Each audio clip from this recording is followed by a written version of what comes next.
Buenos días, bonjour, ohayo gozaimasu. Es lunes, nous sommes lundi, getsuyobi desu yo. It's Metacognition Monday, and we're talking about how your brain works. Today we're talking about a specific game we play in class. So, once again, what are the three crucial things for success in language acquisition? You know this from way back in week 1 or week 2. We were talking about this on the very first day of school. Okay, most important thing, to acquire language, repetition is the key to success. Okay, what's the second most important thing?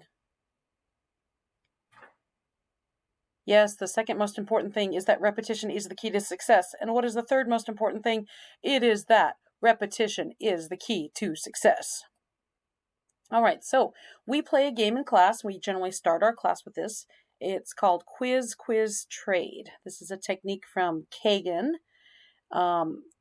And you have a card on it, and it will have a question, and you walk up to somebody randomly, and you ask the question, okay? And generally, I have clues on it, how to answer the question.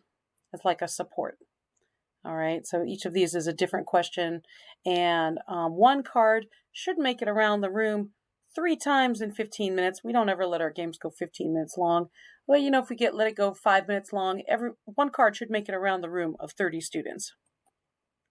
Okay, so let me talk about the reasons that this works, but you should be able to put it all together from everything we've been talking about every Monday of this year, okay? So repetition is the key to success. That's the number one thing. We need that repetition. You see the same cards every day for maybe 2 weeks. You hold the card in your hand more than one time. You get that repetition. It lowers the affective filter. Now let me tell you why. I have colleagues who do chain drills where they have one student at a time speak, and they listen to the student, and then the student turns around and asks the next student, and then that student turns around and asks the next student, and so on and so forth. But the whole class is listening to one student talking at the same time, at one time, okay? So there's a lot of passivity as you're waiting for your turn. You're being very passive. Maybe your mind's wandering, whatever. This way, I do put myself in the game. You've seen me put myself in the game. And so I'll listen to you when I'm talking to you in the game. And you've also seen me walking around during the game, just kind of eavesdropping. But the entire class is not hanging on your every word. There's just one person at a time you're talking to. This is your opportunity to practice pronouncing things, to practice saying things. And it's a very low stress way to handle this. So it's going to lower your affective filter because you're not feeling like you're put on the spot. You choose your level of support. Student voice and student choice is very important. You can choose to ask for a hint on the card. You can choose to look at the extra supports on the card. So you're choosing where you want to be in the game. Okay.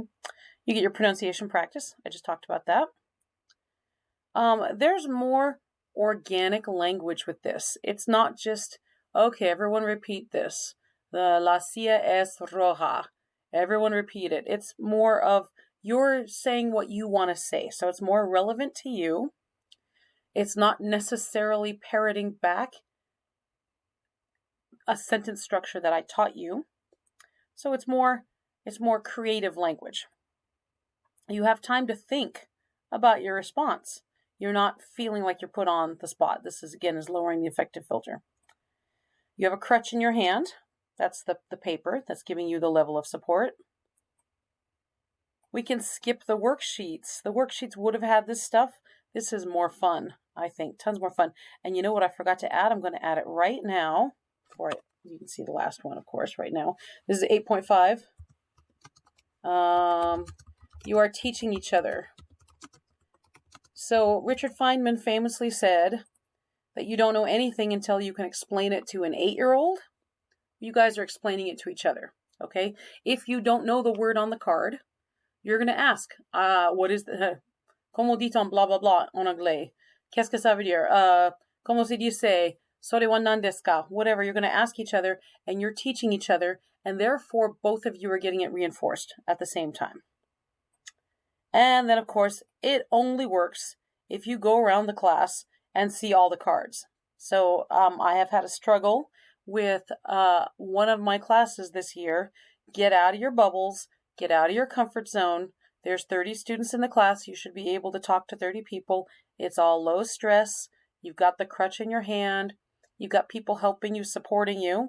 You've got time to think. You've got all this stuff, but you got to get around the classroom, because if you only talk to 3 people, you're only learning 3 sentences. Okay, so let's do it. Online students, I'll have a similar thing for you to do instead. All right, see you on Teams, or I'll see you in class.